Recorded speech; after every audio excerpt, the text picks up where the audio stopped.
Number 1. What does NPO stand for in the context of organization?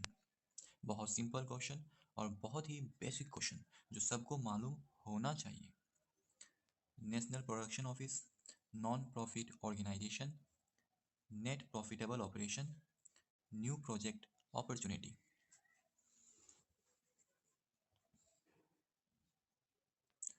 Shalini कह रही है option B non profit organisation.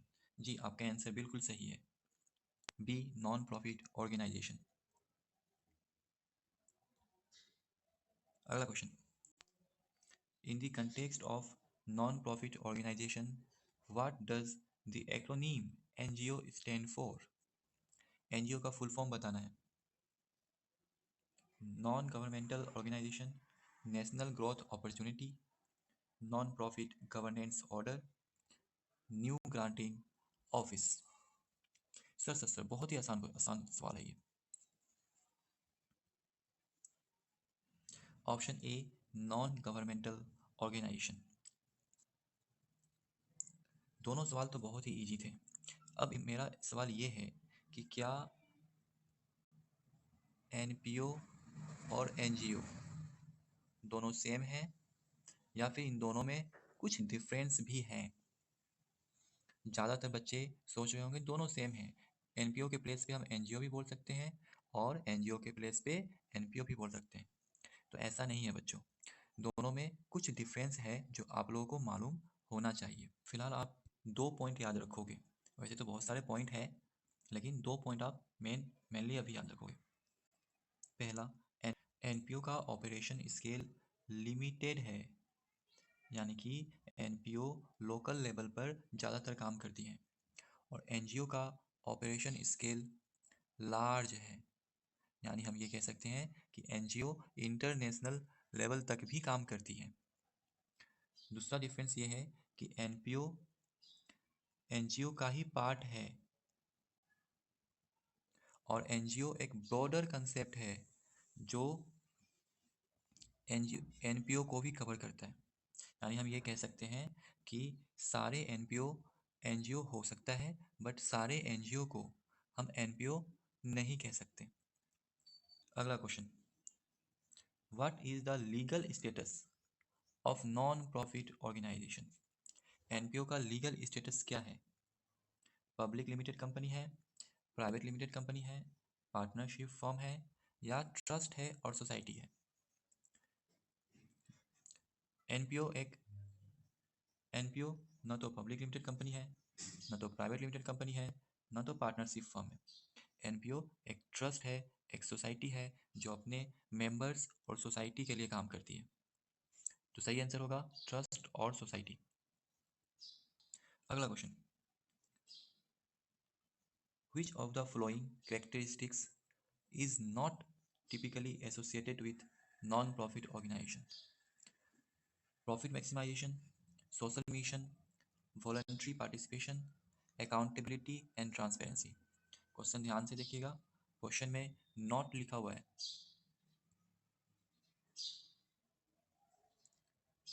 कौन सा NPO का कैरेक्टरिस्टिक्स नहीं है? Option A profit maximisation. Profit maximisation characteristics नहीं होता है एनपीओ का। सोशल मिशन होता है, वॉलंटरी पार्टिसिपेशन भी इसमें होता है और अकाउंटेबिलिटी और ट्रांसपेरेंसी तो होगा ही होगा। तो इसका सही जवाब है प्रॉफिट मैक्सिमाइजेशन। अगला question, what is the primary goal of non profit organisation? Non profit organisation का प्राइमरी गोल क्या है? Maximising share holders wealth, generating profit for owner, providing service to society, gaining market share। NPO का primary goal, Pooja कह रही है sir option C providing service to society. बिल्कुल सही जवाब है आपका, option C providing service to society.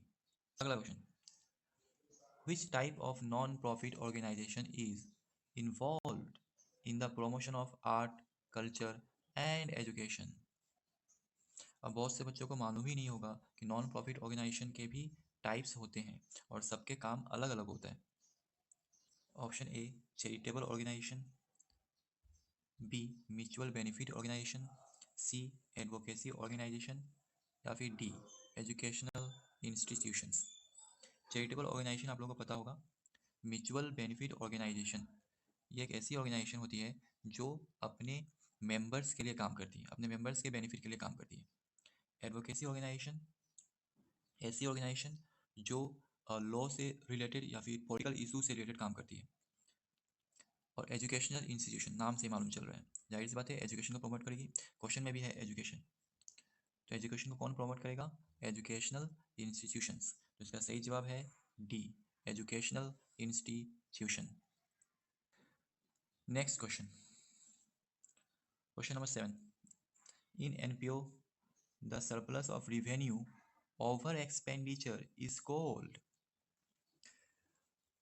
Revenue expenditure से ज़्यादा हो जाएगा तो उसे क्या नाम दिया जाएगा? रिवेन्यू एक्सपेंडिचर से ज़्यादा हो जाएगा तो उसे क्या नाम दिया जाएगा? अच्छा, बहुत सारे बच्चे का एनपीओ किया हुआ होगा, बहुत सारे बच्चों का एनपीओ नहीं किया होगा, क्योंकि क्लास 12 के सिलेबस में एनपीओ है ही नहीं, मुझे मालूम है। तो जिनको भी एनपीओ अगर करना हो तो आप कमेंट में मुझे बताओ, मैं एनपीओ चैप्टर पूरा करवा दूंगा और बहुत ही बेहतरीन तरीके से। क्वेश्चन अगर आएगा, कोई भी क्वेश्चन अगर एग्जाम में आता है तो आप उसे सॉल्व कर पाओगे। तो एनपीओ में रिवेन्यू एक्सपेंडिचर अकाउंट बनाई जाती है। एक साइड रिवेन्यू और एक साइड एक्सपेंडिचर लिखते हैं हम लोग, और रिवेन्यू साइड ज़्यादा हो जाता है एक्सपेंडिचर साइड से तो उसे सरप्लस का नाम दिया जाता है, और अगर एक्सपेंडिचर साइड ज़्यादा हो जाता है रिवेन्यू से तो उसे डेफिसिट का नाम दिया जाता है। तो option C is correct answer, surplus. Question number 8। Which financial statement reflects the financial position of an NPO at a specific point in time? Income statement, cash flow statement, balance sheet, statement of change in equity. अब देखो, income statement जो है वो for the year बनता है, cash flow statement भी for the year बनता है ना। लेकिन बैलेंस शीट हम लोग फॉर द ईयर नहीं बनाते, एक पार्टिकुलर टाइम पे बनाते हैं, जनरली 31 मार्च को। Option C is correct answer, balance sheet. Question number 9। Which of the following items is likely to be included in the receipts side of receipt and payment account? तो जिन लोगों का NPO chapter किया हुआ है वो शायद इस क्वेश्चन का जवाब दे पाएंगे, जिनका नहीं किया हुआ है वो नहीं दे पाएंगे। आप लोग गेस कर सकते हैं। एनपीओ में रिसीप्ट एंड पेमेंट अकाउंट बनाते हैं, एक साइड रिसीप्ट लिखते हैं और दूसरे साइड पेमेंट लिखते हैं।